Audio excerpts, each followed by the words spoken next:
So Ronnie and Caro, why, you know, people will ask, you know, who's Ronnie and Caro?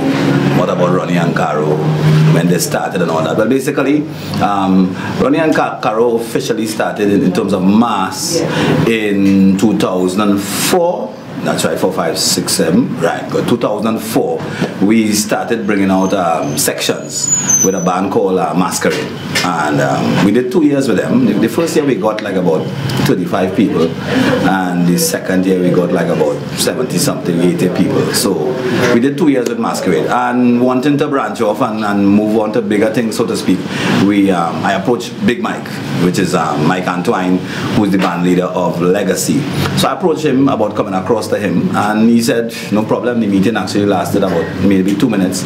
So we started there now in 2006, and we did 2 years with him also. That year, first year we got 100 and some people, 120, 125, and the second year with him we got over 300 people, masqueraders, so to speak.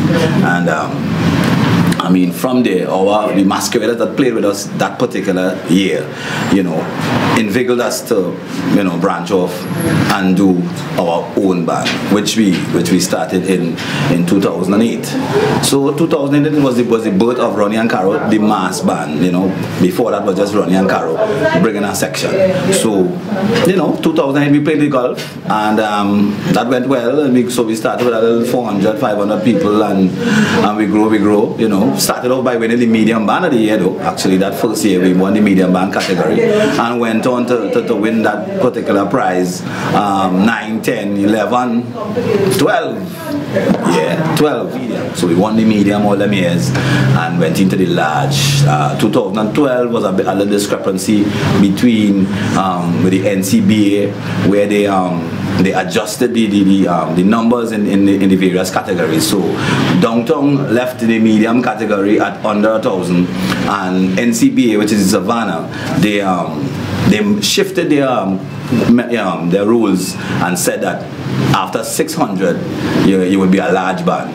That was kind of in the middle of this carnival season, so we were judged large category in the Savannah, and we were judged medium in the Downtown competition. So we won the medium again in 2012 Downtown, but I think we came fourth in the large category up at the Savannah. So that was 2012. So 13 and 14 of course was large, and then we came second in 13 to Brian McFarlane in the large category at the Savannah, which was good. And last year we had a little discrepancy about disqualification, which is still debatable and is still unacceptable, but it's all good. 2K15 is another year of us trying to keep it local, because we have never really, you know, branched off or delved into trying to do too much things that has been historical, and the Aztecs and the Amerindians and no, we try to do everything that we have here. We try to keep it local. So like when we did the golf, we focus on, you know, the oceans and the rivers and that kind of stuff. We came and do Bacchanal, which we focus on things like the Soca Monarch, the Calypso Monarch, the Marsh Graph. We did the Mystery of the Cascadura a couple of years ago. That was an important one too. That was a local thing about this English guy came down and fell in love with this Indian girl, and they lived on a farm, and you know, so we try to keep it nice and things that we can all relate to, rather than trying to, you know, to Google too much stuff then, you know what I mean? This year, 2K15, we into a situation where we call a comeback home. That's our presentation for 2K15, a comeback home. Obviously, all Trinidadians will know, and a lot of visitors will know, that there are numerous things you could come back to this, you know, to this country for then, Trinidad and Tobago. We just basically picked out a few, you know. We didn't call the section doubles and Polori and that kind of thing. We basically went for Maracas Beach, we went for Emancipation Day, we went for distant drums. We also went across to Tobago and have a section called Tobago Jazz, which is the Tobago Jazz Festival, where a lot of people come back home for, plus a lot of foreigners also visit for that too. I say, you're missing people home, you jump on a plane, heading from New York straight to Port of Spain. As you reach about halfway, the pilot crack, he said everything in order, so we not turning back.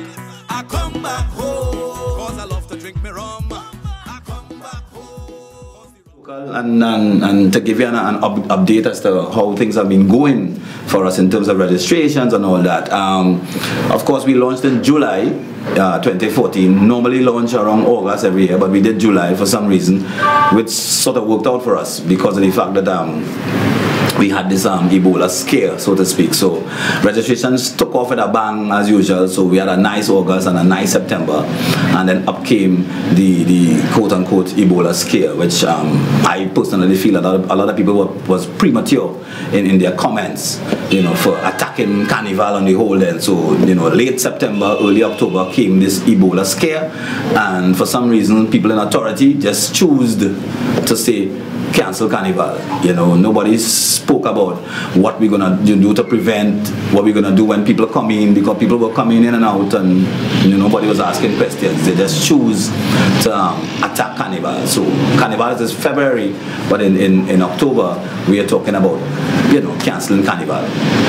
So I just listened, didn't make much comments, but I'll comment now in terms of the fact that I was a bit, you know, disappointed to the fact that people, as I said, people wasn't talking about, you know, precautionary measures, then they just attack it. Because I'm fully aware too, of experience, you know, people, as I call them, you know, Carnival haters or culture haters. They're people who just don't like Carnival, you know, they don't like the costumes, they don't like the music, they don't like what Marshall singing, they don't like what Bungie singing, they don't like Iowa, they don't like nothing. They don't like the panorama.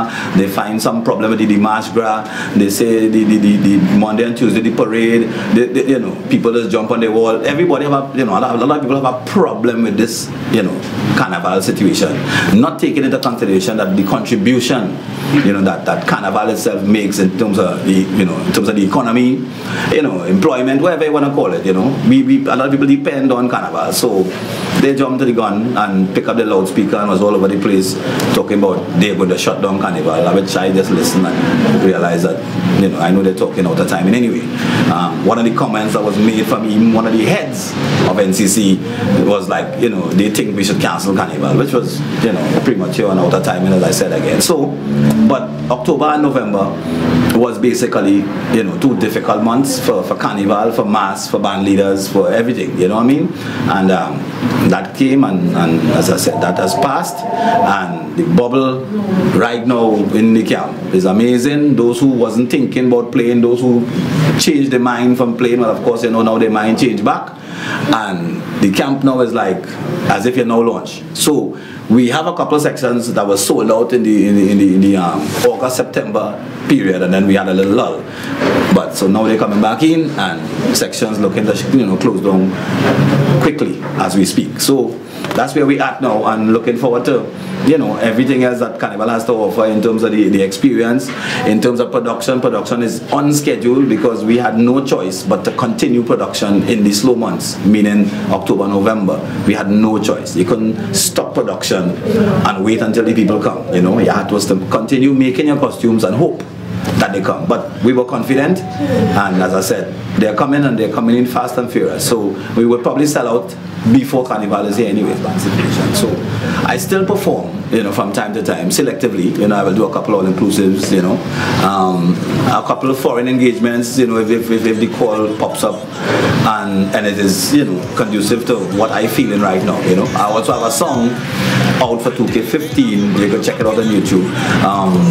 I Come Back Home. So it's basically a remake of the 1995 I Come Back Home with a little piece of Horrible Look, which was a 1998 contribution, and also designed to be a theme song for this presentation, Ronnie and Carlo, 2K15 I Come Back Home. So the music is still in my system, wouldn't be coming out of my system anytime soon, but at the end of the day you have to pay attention to what, you know, what have longevity and what have sustainability and that kind of thing, where you could take care of yourself and your family, you know, down the road, you know, at a comfortable level.